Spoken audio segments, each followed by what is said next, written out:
Dear colleagues, good morning, good afternoon, good evening, those of you viewing us online.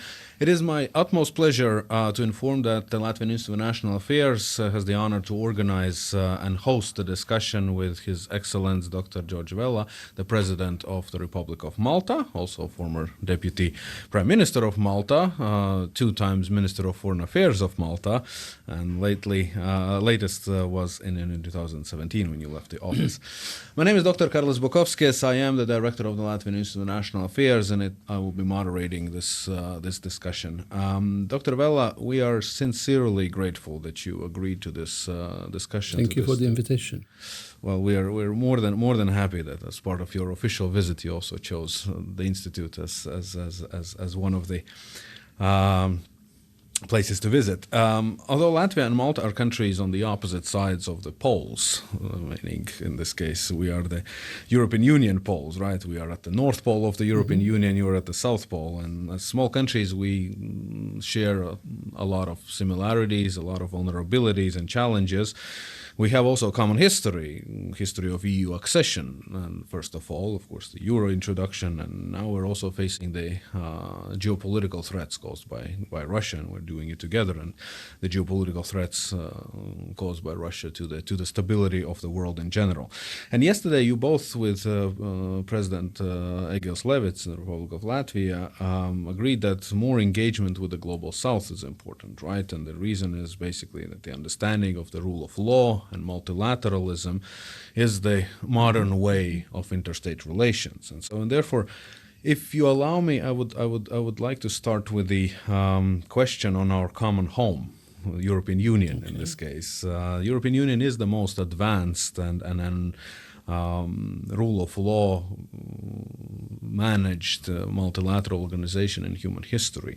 So, but at the same time, we here living in the European Union, we very often concentrate on the problems, on the challenges, and we have had multiplicity of challenges, of crises over the last 10 years at least.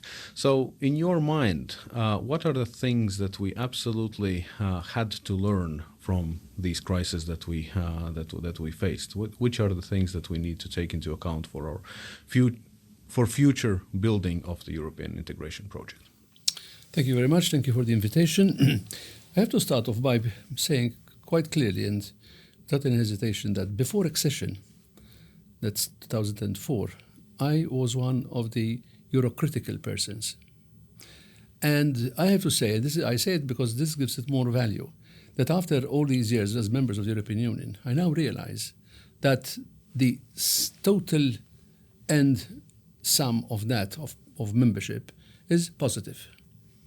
There were certain things which we lost, certain things which we had to change, certain things which we didn't see coming, but eventually, at this moment in time, membership of the European Union is a positive experience. And I say this because as you're asking me, one belongs now to a community of nations, coming from a small island state, as you say, even Latvia, obviously with different histories, but coming from a small island state, if one thinks back and says, what would our position have been now had we not become members of the European Union?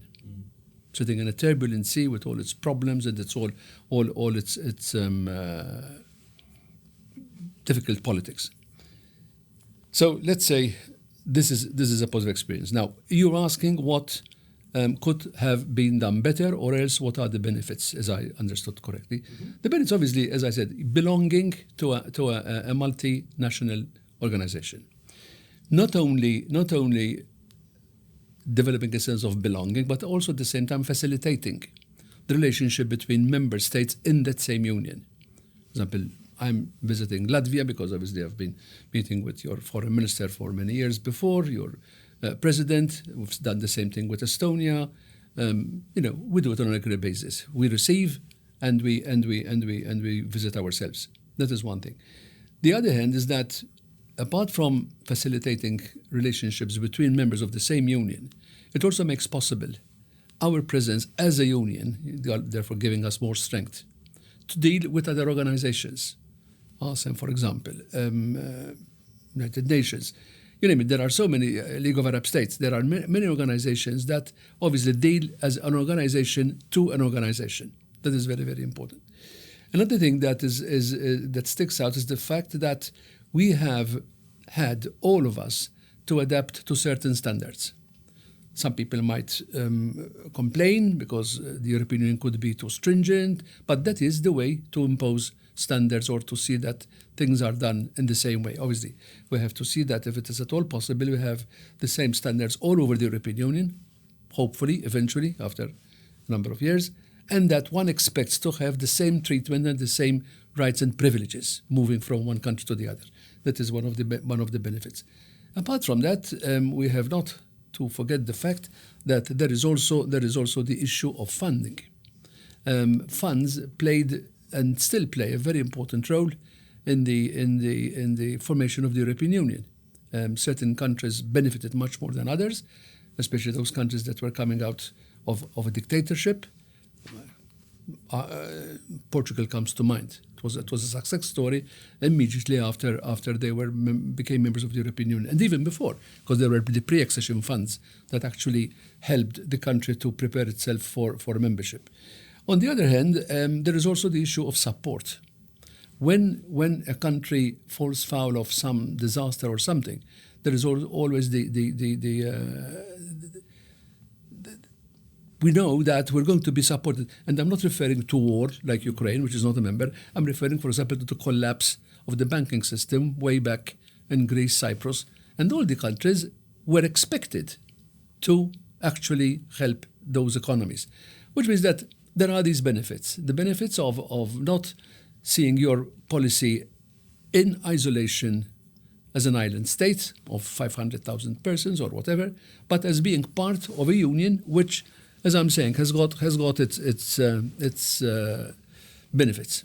So all in all, I think this is very important. Now, what have we learned throughout these years? We have learned that there are certain policies that are still finding it difficult to be implemented because of the issue of unanimity. Now, unanimity in itself is good because it gives a certain sense of stability. So you know that if a policy is going to be adopted, it is in the interests of the majority. However, there are certain issues that one could, even on an academic basis, discuss whether unanimity has got to be applied always and everywhere. As a small island state, I would say that we prefer unanimity in many decisions, because otherwise, the bigger countries would decide in their own interest. But there are other issues where unanimity could be waived for, say, unanimity -1. I have in mind at the moment, for example, the signing of the agreement with the ACP countries by the European Union, 27 countries, agreement with another 78 countries, which is being held up simply because one country has not decided to sign at the moment. I mean, that is something which, but as I'm saying, this has to be on each particular case individually. On the other hand, unanimity is obviously important because it safeguards the interests of the small countries. And for us, again, I repeat, coming from a small country, we have to see that we have that sort of assurance that things will not be decided for us by the bigger countries who have got different interests. Then there is the issue of enlargement, which has always been a moot point. Many politicians and academicians always say we will enlarge when we are prepared. But one will have to look at that not only simply from the economic point of view, but also from the political point of view. The European Union is not an economic union only; it is also a political union. And what I have in mind at the moment is the long time taken by decisions to enlarge. I mean, we were once even Latvia; we were in the same lot. Our accession took years and years and years and years. I remember candidate countries, different council meetings, hoping that they will drop a line or two to indicate that we're going to become members. But at the moment, what I have in mind is the issue of the Western Balkans, where it has been amply said and repeatedly said that we have to be very careful with two aspects of it, not to bring them in too early, but not to delay too much. Why? Not too early, because if they are not prepared, they will definitely become a burden on the European Union and even could disrupt the system. On the other hand, delaying too much could give the people on the ground the impression that the European Union, is not that keen. But on the other hand, giving the chance for certain elements in those societies to search for other superpowers, and I have in mind Russia and China at the moment. The Balkan countries, as we know, is not a question of a decision which would be taken solely on the economic aspects that would result from inclusion of these countries, but it is an insurance, in my opinion, in the stability and the security of Europe for the future, and that is something which we should think about seriously. I mean, these are the things which I see. Obviously, I'm not saying that the European Union is perfect. No union is perfect, and obviously, all the discussions are being done to try to obviously to even out the differences and to make the situation for the member states the best possible. But all in all, I think, as I said in the beginning, I think it's a positive experience. Mm-hmm. Well, going a little bit back to what you were explaining about also the common policies and that unanimity and how it protects smaller countries, and I was at one point wondering myself that we live in the same organization, we follow the same principles, we follow the same understandings, we have the same economy, very often we have the same currency, but at the end we are in a situation that we still, in our foreign policy, for instance, this all but one principle is not implemented because of simple lack of trust or full levels of trust between the member countries, right? So in this case, also as Latvia, giving up on and saying, okay, we're fine. Sometimes we can stand back. Maybe it's sometimes even easier just to stand back and say, yeah, well, we have special interests, and because of that, you're referring to constructive abstention. Exactly. So in this case, the idea, how do you see in these past 10 years, or even now, the trust levels between or among the European Union countries, have they been increasing, or have they stayed on the same level that they always were? That it's always a bit of a, political game, Machiavellian political game between them. Well, I wouldn't say Machiavellian. What I would say is just looking after one's interests, and that is what brings balance. As a matter of fact, I'll definitely not hope for the day when countries will say, okay, if it's the diktat from Brussels, we'll await it. I do believe, and I strongly hope, that each and every country will keep on considering its own interests and reacting accordingly. Always within the parameters of the common good, and also with an end in view of obtaining the best possible for the European Union. If we're part of a union, we have obviously to keep always in mind the fact that we're not alone. So even the fact that one realizes that we have to contribute towards the common collective decisions makes us seriously study our situations. At times one starts from a position of, no way, I'm not going to go through with this. But eventually one considers that one engages oneself into discussions and sees the views of the other side and tries to balance the advantages and disadvantages. This is how discussion goes. So this is the benefit of the regular meetings in the European Union.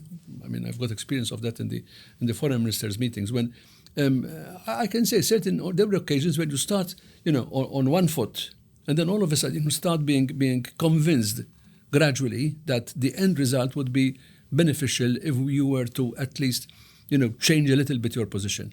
I mean, I'm being very, very clear on this. So it's a question of discussion, maturation of opinions, exposing one's difficulties, because then there are obviously solutions to that, and at the same time knowing that finally there has to be a decision. I mean, I can mention the issue, for example, of neutrality. We came into the European Union as a neutral country, knowing full well that the European Union had a common security and defense policy, common policy, common security and defense policy, common defense and security policy, and eventually aiming to come to a common defense policy. We knew all that.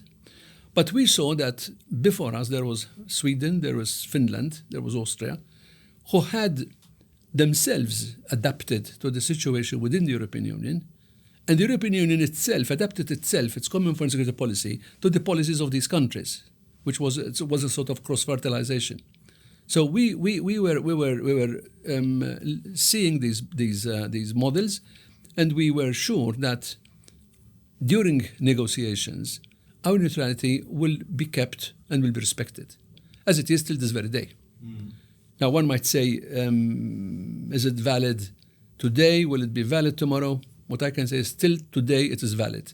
And up to now, we have been able to participate even in the common foreign security policy of the European Union without going against the constitutional constraints of our constitutional neutrality.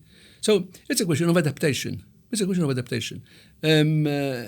the beauty of it. And as I said, it all depends on regular meetings and explanations and discussions in a democratic way. Mm-hmm.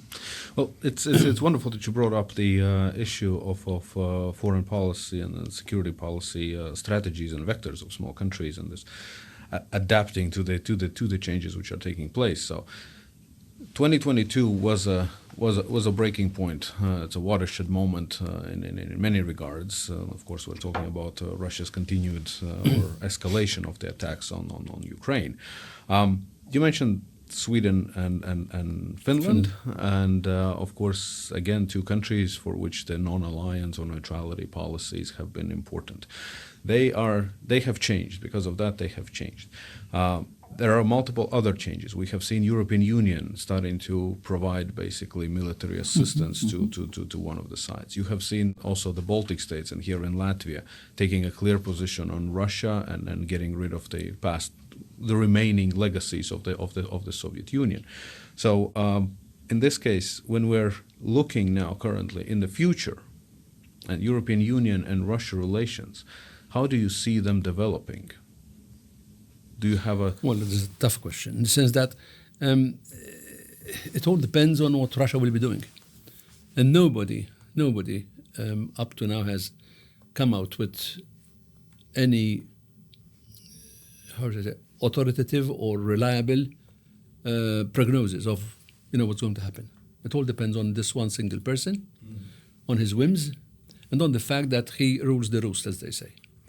Now, excluding extreme situations which we read about coups and revolutions and whatever, one will have to assume that we will have to keep on dealing with this leader of Russia, who, let's remind ourselves, some years ago, we were assuming that he was becoming more and more democratic. Mm-hmm. He was being involved more in bilateral meetings. G7 became G8. And that was the way things should have carried on being done.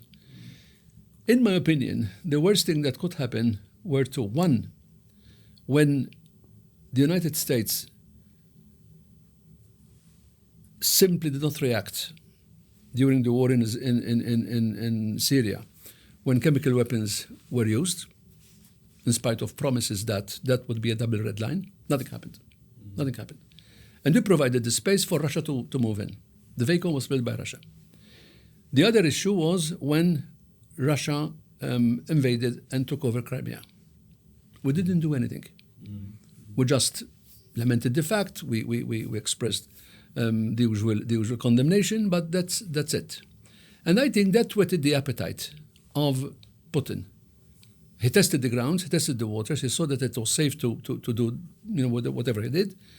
We even gave him the time to build a bridge from mainland Russia then to Crimea, to service Crimea, and that's it. Mm-hmm. Nothing was being done to prepare ourselves for what could be done. And this also brings back to mind something which I'm very, very, very critical about, and I always talk about it, is the way we didn't see the African Revolution, the North African Revolution coming. The spring revolution. and Tunisia and Libya and Egypt, eventually in Syria. We didn't see it coming. Now, with Russia, I'm hoping and I'm thinking that nobody assumed that it's going to happen. At the beginning, some experts said, but it's going to be only to claim a corridor from mainland Russia down to Crimea. But nobody thought in the wildest of dreams that he was going to hold a whole attack on Ukraine, including on Kiev. Okay, now the situation is different, but this is what it is. So if you ask me what is going to be the future, first of all, there were some hopes about the meeting with Xi Jinping and Putin. Somebody thought that there would be, but if you literally see what is in that proposal, in those 12 points, the crux is the ceasefire, which is not in the interest of Ukraine. So that absolutely destroys. And I have to say that I was a little bit disappointed, why not, to see that nowhere in those 12 points was there any condemnation of the atrocities that Russia was doing, and also on the one-sided violation of rights and international law, sovereignty, and what comes along with it. So the future is difficult to foretell. The only thing is that we have to keep in mind that young people are dying every day on both sides of the border, and that is the biggest humanitarian disaster, in my opinion. All those millions have been they had to leave the country, and some of them did go back as well.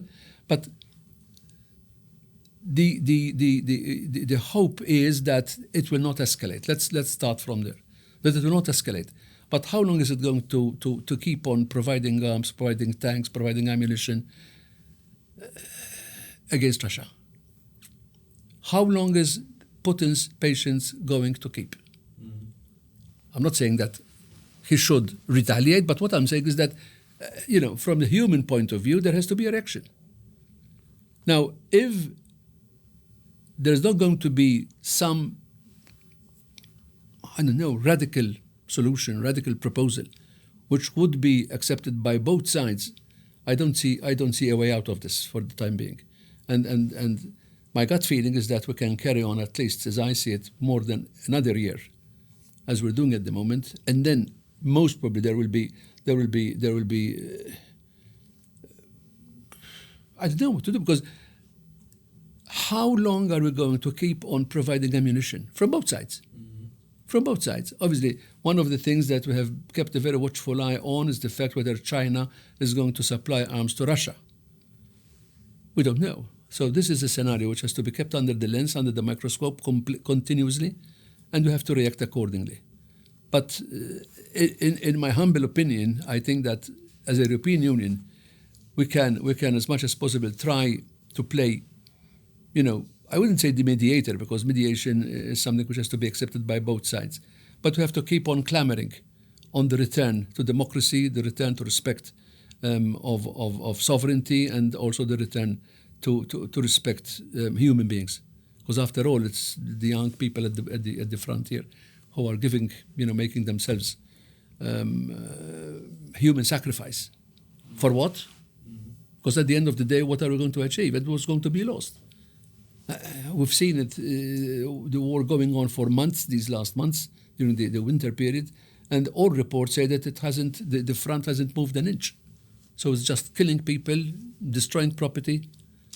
And I'll end on this point, on this note. I think that we should start thinking first in terms of peace rather than war, and secondly, also preparing ourselves for the post-war period.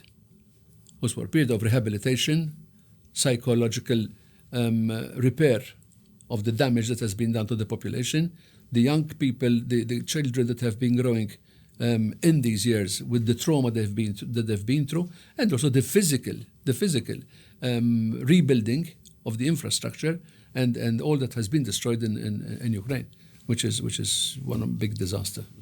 You're excellently pointing out the tragedy of the appetites of Putin changing from political appetites to some extent now we can say that's appetite for destruction, because this is basically what he's doing. He's destroying not only Ukrainian territory, lives of young people, Ukrainian lives, Russian lives, but also the future relations and foreign policy of Russia. How can one predict what's going to happen after that?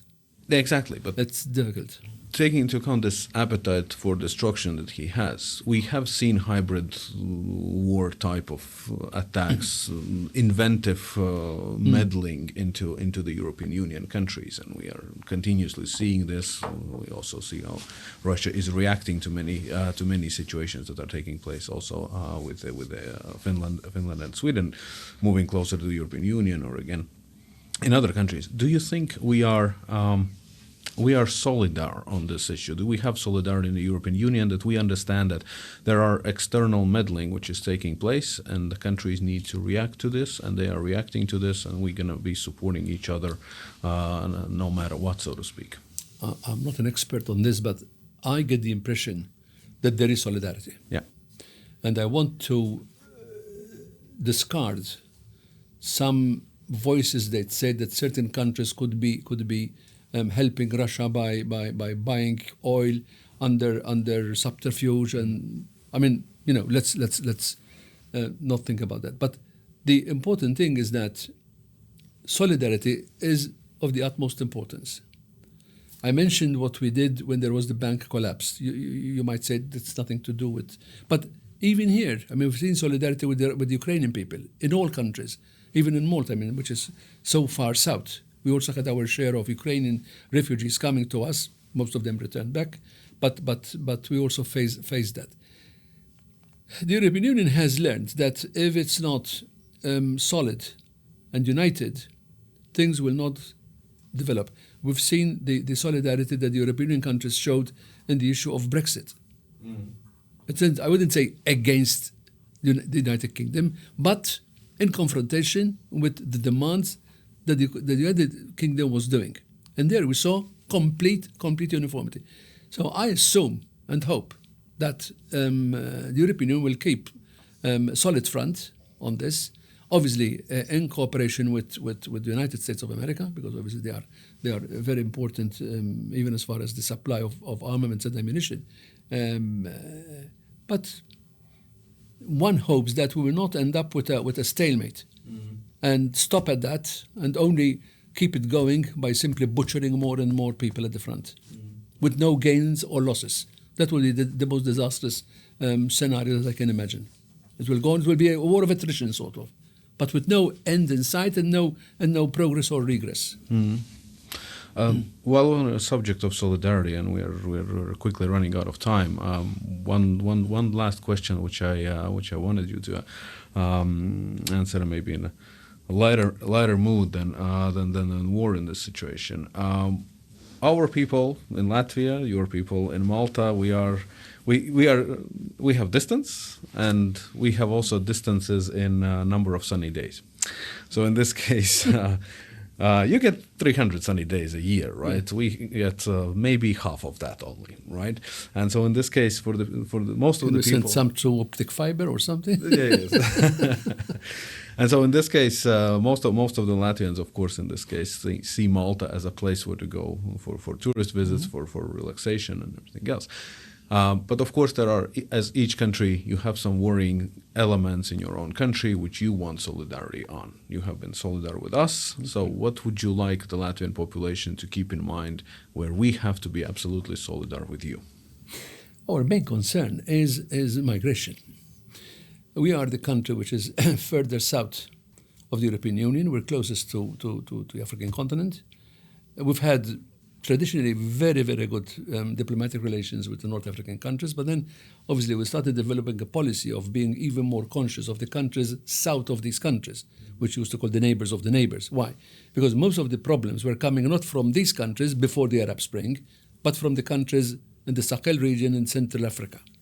Now, migration is a phenomenon which we have been assisting to for many years. In the beginning, it wasn't It wasn't all that alarming because the figures were not that big. But as time passed and we dealt with the phenomenon together with countries like Italy, because we were practically dealing with the same situation.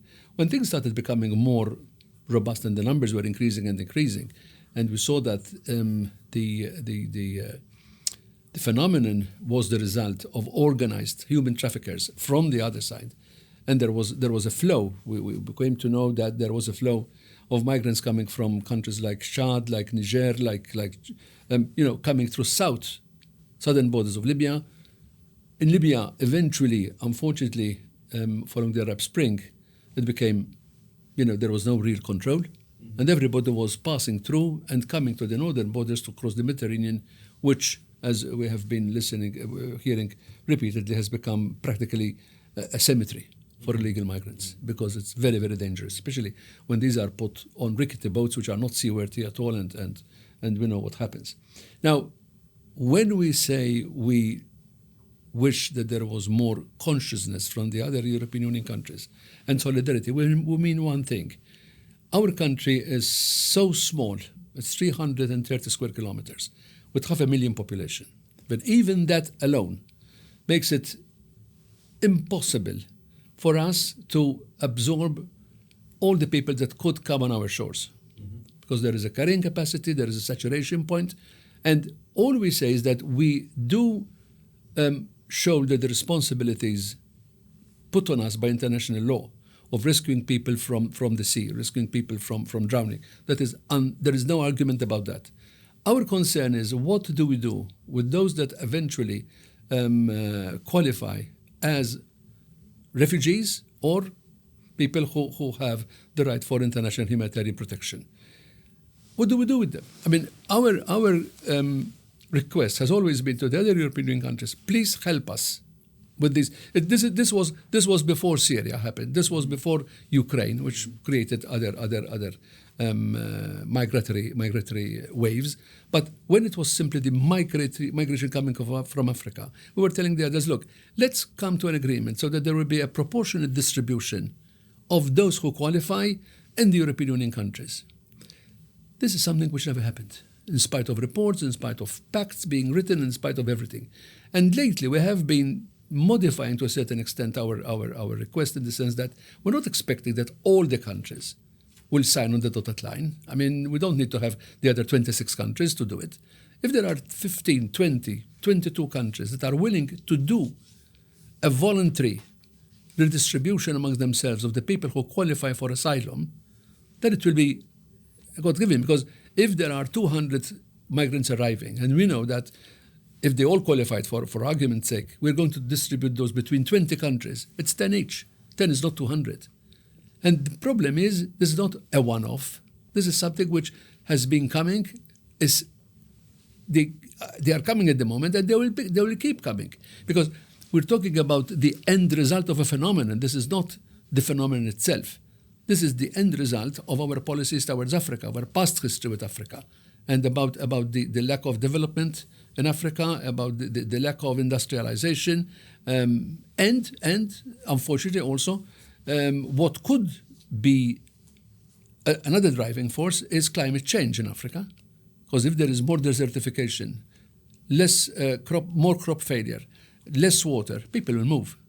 And some of them obviously will come our way. So this is the big issue that we have. And we have, in my time as foreign minister, and even I know that even up to now, every time we have the opportunity, we try to explain to our colleagues that it's not a question of trying to ward off responsibilities. We do shoulder our responsibilities, but we would like to do that in solidarity or together with the other European Union members. Because after all, let's be honest, I mean, these people who make that sacrifice and move from Africa to Europe are not coming to a small island just to stay in Malta. They would roam in countries like Germany, in countries like Italy, in countries like France, where there are opportunities and where the opportunities are much more than they are in Malta, which means that this is even, in homage to the sacrifice that these people have done. And I say in homage because these people don't I'm sure nobody leaves his country and his place of birth capriciously. They do it because they are compelled to do it by circumstances, whether it's war, hunger, persecution, whatever. So this is very, very acute, and we engage in these discussions when they come up for discussion in the European Union rather passionately, because we feel it every day. And the question, even with our people on the ground, is the man in the street asks, when is it going to stop? How many are going to come? What are the prospects? And obviously you have to look them in the face and say, look, we're hoping that the European Union will help us out on this. Thank you very much for this human touch to the migration story, which very often is heated and cynical. I would have a lot more questions to delve in when for next time. For next time, absolutely. Thank you very much for finding time on your tight schedule. Come to see us in Malta, and we'll have a. In all honesty, Malta is currently the only European Union member state that I have not visited in my life yet. So in this case, I will take up on your invitation in due time. Absolutely. You're always welcome. Dr. Vella, thank you so much for this wonderful Thank you for discussion. the opportunity. Thank you.